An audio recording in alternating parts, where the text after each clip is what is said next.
Këto pamje flasin vetë. Parku i Liçenit artificial si një nga të vetmet e zonës së gjelbërta të mbetura në Tiranë është sakrifikuar në emër të një koncerti muzikor.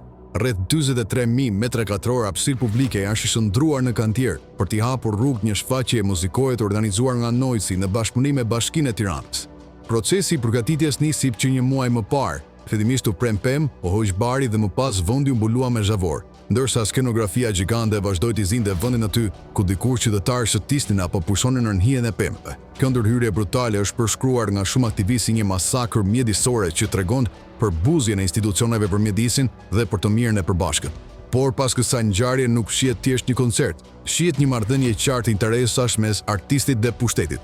Noizi ka qenë një figurë angazhuar politikisht në mbështetje të qeverisë, i pranishëm në fushatën elektorale, madje dhe autori këngës zyrtare të fushatës së 11 majit.